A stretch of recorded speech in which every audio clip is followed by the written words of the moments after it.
first of all, I like to start with some humor. So in Eddie's honor, we thought we needed some bass player jokes. So Joe helped me. And we found some. Joe found some for me. So, did you hear about the bassist who was so out of tune his band noticed? Okay. And then there are how many bass players does it take to change a light bulb? 6. 1 to change it, and the other 5 to fight off the lead guitarists who are hogging the light. And finally this one. This is a good one. A bass teacher is excited about getting a new young student to learn the bass. So the kid comes in for his first lesson, and he learns all the notes on the E string. Next week he comes in, and the teacher shows him all the notes on the A string. So third week comes, and the teacher's waiting, but the student doesn't show up. So teacher calls the student, find out where is he, what's going on, and he said, "Oh, sorry man, I got a gig."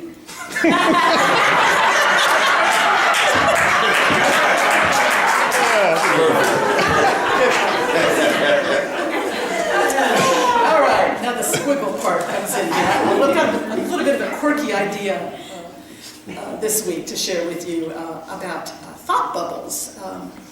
I don't know where I was reading about it, but I was thinking about comic books. Any of you read comic books growing up? And that's how communication happens in the comics, is these little thought bubbles or speech bubbles. Sometimes they're called speech balloons. So I was going to do a couple of those for you, and you know just what I'm talking about. I'm drawing here. This is, they call this a tail. I'm not a very good drawer, but okay. So that's a standard speech bubble, all right? If Archie had something to say in the comics, it would go in here, right? That's what I read as a kid, Archie. It's kind of embarrassing, isn't it? Wonder Woman, maybe. Okay, so that's what else? What Dick Tracy, maybe. Betty and Veronica. What? Betty and Veronica. Oh, yeah, Betty and Veronica in there. Okay, so here's another one. It's always got the tail. They call that. And how does this go again? This one goes like this. You know what that one is? It's a whisper. It's a whisper. Dot indicates a whisper. Here's another common one. These are the most common ones.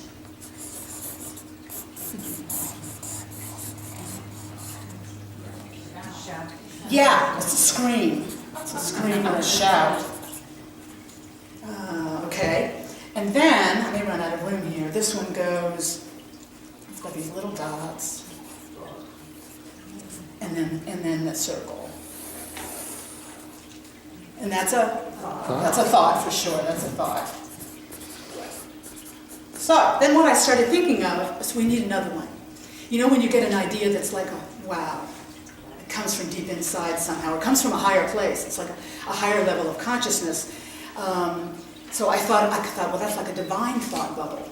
And we know the difference. When an idea comes, it's not just kind of ego level, or I'm hungry, or something like that. When it's something like I need to make this change, or this is who I am, or something. We get an idea like that. I think we need a new one. So here's what I thought might work for a divine thought bubble. So it's got like this, and it's got this, and then it's got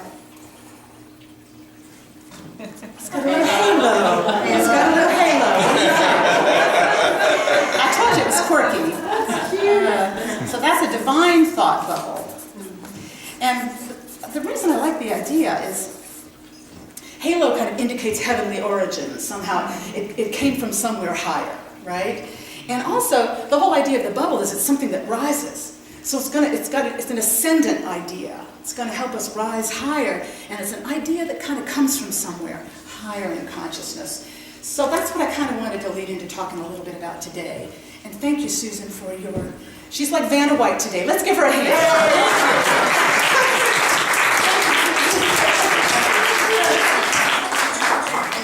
So I kind of wanted to share some ideas about that. I just want to ask one question. You bet. Do I get paid back here? Sorry, afraid not. Afraid not. You get the usual pay here, which is, thank you. So divine thought bubbles, we all get them, don't we? These ideas that pop in us and help us rise up higher, realize more of our potential, come into more of our higher abilities and talents. And they're coming all the time. I think these ideas are popping all the time, and there's good reason for it. The theological basis for that is it's really creation. It's really creation. In Genesis 1:27, God created humankind in his image. In the image of God, he created them. So we are made in the image of God. We share that nature of God, that creator nature of God. That is in us. There's a wonderful old book by Rocco Errico. Any of you ever read any Rocco Errico? Yeah, his Mysteries of Creation. And he talks about in this that how to interpret that scripture about being made in the image of God based on his knowledge of Middle Eastern languages. He says essentially what that means is that we are imbued with God's creative energy, with creative force, and we are, this is his quote, we are a chip off the old block. We are a chip off the old block. We're not the whole block, but we're a chip off the old block. That's what it means to be made in the image of God. That same stuff is in us. So that's the origin of these ideas that pop sometimes. It explains these creative ideas that come, that sometimes we can't even explain. Where did that idea come from? Where did that guidance come from? How did I happen to stumble upon that book? Why did that person happen to say that particular thing to me at that particular time? It explains these mysterious occurrences of ideas popping in our lives. And here's some of the characteristics that they share. And I think these are the ones that come to me. You might think of others. When we get these kind of divine thought bubbles that arise in us, they feel right. They feel right. They seem to utilize our gifts. They're like designed for us and who we are. Often they're ideas that bring together all our talents in a new way, bringing them all together in a new way. They feel very right when these divine thought ideas come. Second one, they have a quality of what I call mutual blessing. Very often there's a feeling of, this is going to bless more than just me. This is going to be right all around. This is going to be good for my family, my friends, my community. This is going to be a blessing to other people I may not even know. There's a quality of mutual blessing. The third one, they always lead to the good. God in us is always toward the good. It's always about goodness and bringing greater abundance and beauty and truth and power. Always leads to the good. God being good, essentially, they always bring that quality of wholeness and beauty and goodness. Fourth, these divine thought ideas always stimulate energy, tremendous energy in us. They just carry energy. If you get a divine thought bubble, you can't stop thinking about it. It keeps coming back to mind. It's an infectious energy about it. It won't go away. It'll start popping up when you're trying to get to sleep at night, or you might have dreams about it. Just keeps coming back to you. It's in your mind as you're going through your day, a divine thought idea. The more you think about it, the more it takes shape and manifests, and the more it grows. And finally, the fifth one, they change us. These divine thoughts that pop in us, they lead us toward transformation. They lead us to a higher place. They're ascendant thoughts. They lift us up. They take us to a higher level and help us realize more of our potential. One of my favorite movies seemed to be a sort of a fictional treatment of this whole idea of divine thought bubbles and where they carry us and how powerful they are. I bet we've all seen Field of Dreams. Do you all remember Field of Dreams? That was a divine thought bubble to beat them all. Build a baseball diamond in your cornfield. That's a big one. And he couldn't stop thinking about it. The energy that just couldn't set it aside. This divine idea that popped and wouldn't leave him.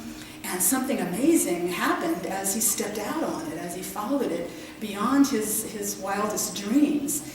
And very often that's the result of our following the divine thought ideas that come to us, is it takes us places we couldn't have imagined. It takes us beyond what we can even kind of try to dream up. We couldn't have plotted it, couldn't have planned it. It leads us to a higher place we can't even see yet. That's the quality of them. And this is, it sounds highfalutin and it sounds very mysterious and distant, but it's real life. This is operating in our lives all the time, real simple ways, all kinds of lives and all kinds of circumstances.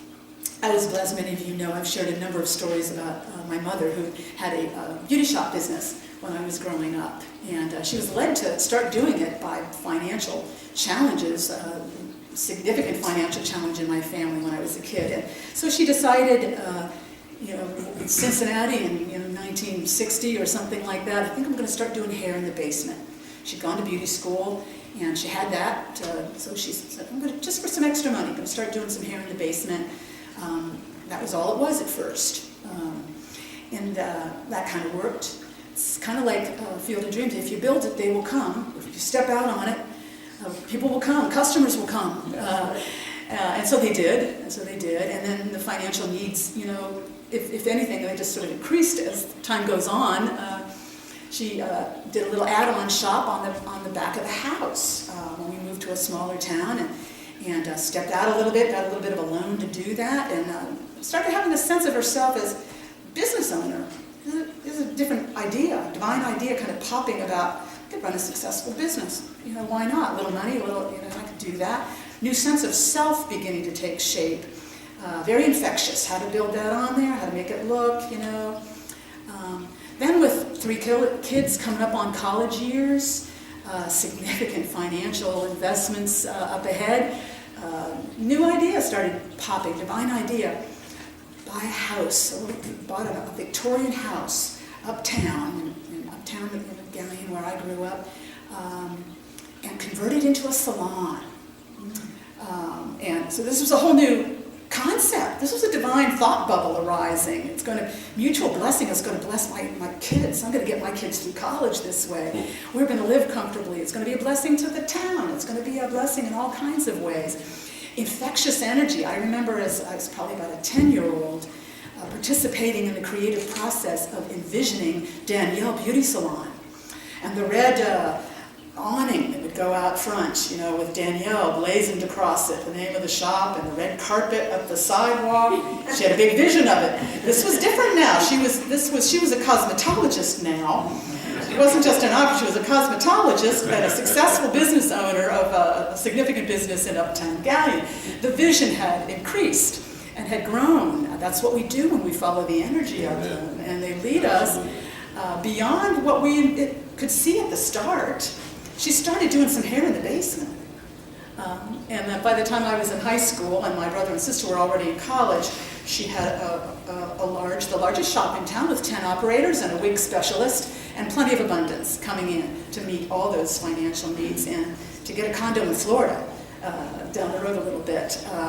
The power of a divine idea when it rises in us, and it's often about who we are and how we see ourselves. Those are the most powerful ideas, aren't they? How we see ourselves. And we have to kind of do a little work sometimes with kind of expunging or quieting that part of ourselves that is not seeing it enough for ourselves. Because too often we accept limitations. Maybe they've been put on us by others, how we grew up or the way we were, people mirror things back to us about how they see us. And we have to be careful not to take on a limiting idea about who we are. Yes, amen. Amen to that.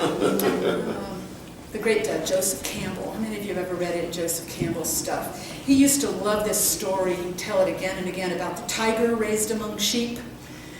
You might all remember the story. There are parallels in other cultures. Sometimes it's an eagle among chickens, and it's the same idea. But he would tell a tiger cub was somehow orphaned and adopted by sheep, and raised by sheep. And the tiger cub was going around bang like all the sheep and eating grain off the ground or whatever the sheep ate or grass or whatever. He was surviving but not thriving. He was kind of a scrawny, undernourished little tiger cub.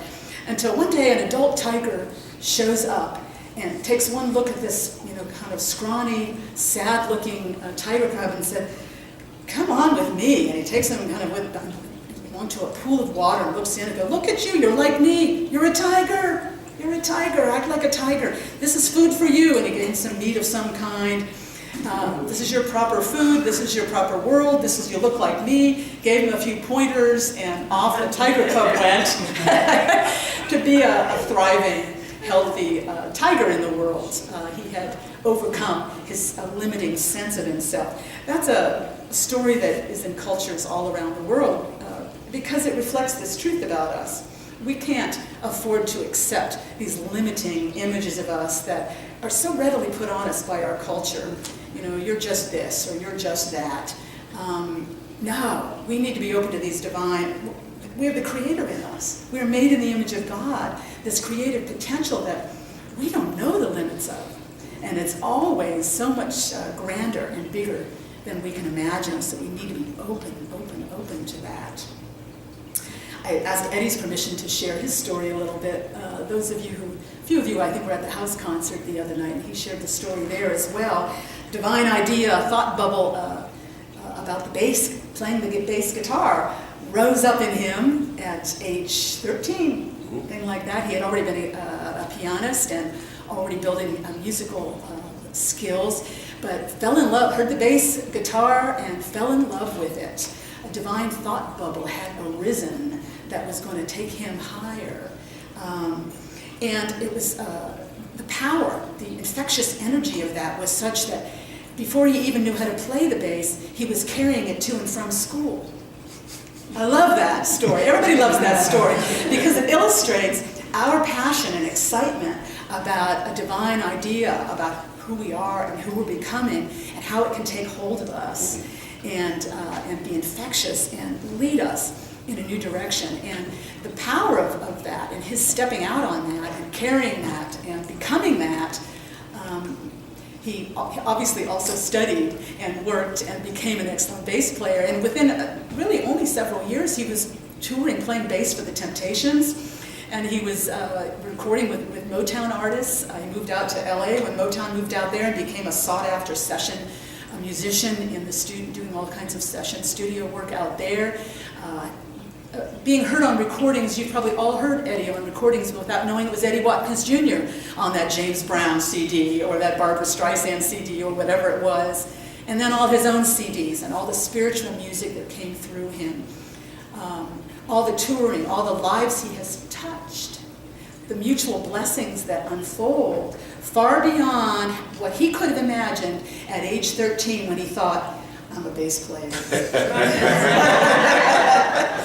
Who can imagine how far those divine thought ideas can take us? It's something to reflect on. It might start with what seems like a small idea.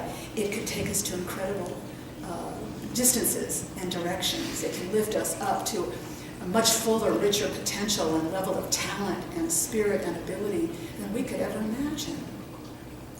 And the great good news is this is a lifelong process because we are made in the image of God, so that creative force is active in us all the time, all circumstances, under all conditions, no matter where we are, what we're dealing with, how old we get. The creative force is operating and divine thought ideas are popping. They are available to us to take us higher at all times. I had a nice example of this just recently.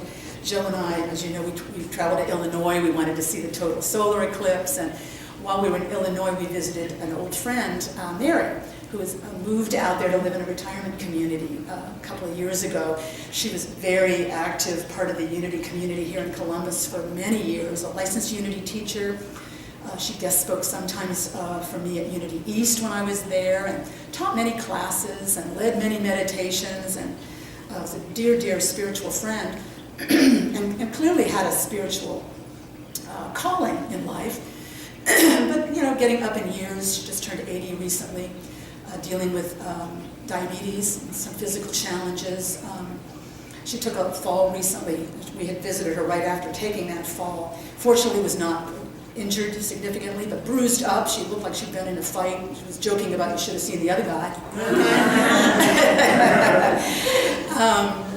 And what was evident to us on our short visit with her in the rehab center where she had been living recently, is that she has found a new calling in her new environment.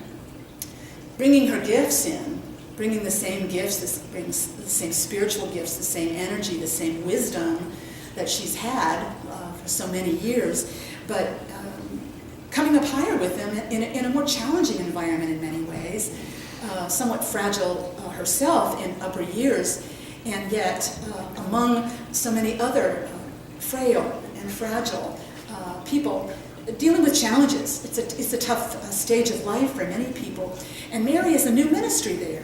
It was evident to me that she brings humor to everyone. She jokes with people. She helps them take their problems a little less seriously. She helps people feel they've got a friend in her. She's always reaching out to people or throwing kisses to someone on the other side of the room, sharing her love and her comfort and her support with those around her. I was particularly struck with it. We were sitting and having a chat outdoors on a patio area, beautiful sunny morning. And some woman in her wheelchair kind of wheeled over and just ran right into Mary, right in the back of her chair. And she didn't look quite with it. And it's evident maybe she was dealing with some dementia of some kind like that. And Mary, without skipping a beat, she didn't mind having been bumped into by this other person in a chair, said, why don't you turn right on around here, join our circle. And what's your name? And said, well, how are you this morning, Rosemary? And you could tell Rosemary wasn't even too sure where she was or who she was with. But Mary brought her into our circle, and we greeted her by name, and she became to feel accepted and welcome there. And a little while later, her husband found her, and wheeled her off somewhere. But she had found acceptance and a warm welcome with Mary. It was evident to me this is her new ministry in this new community, where obviously it's lifting her up higher. It's cultivating her gifts on a more ascendant level. It has given her a sense of purpose and power in a challenging environment, at what can be a challenging time of life, and the mutual blessings are unrolling in every direction, with every word, with every day, with every encounter. I found that very inspiring. That's divine, and that divine idea came to her. I can minister here.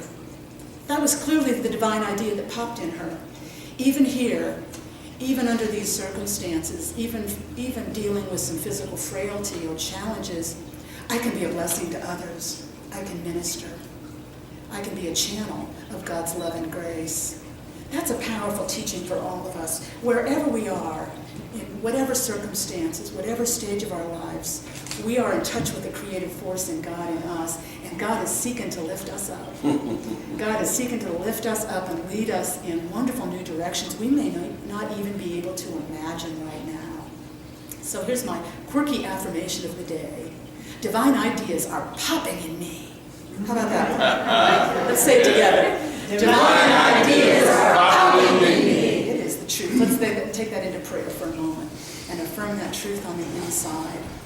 Divine ideas are always arising in our consciousness because we are connected to the living God, which is creative energy itself, which is all about life and love and wisdom and strength and courage and power and unshakable peace. How grateful we are to know in all times and in all places we are one with the living God, and all is well. And so it is. Amen.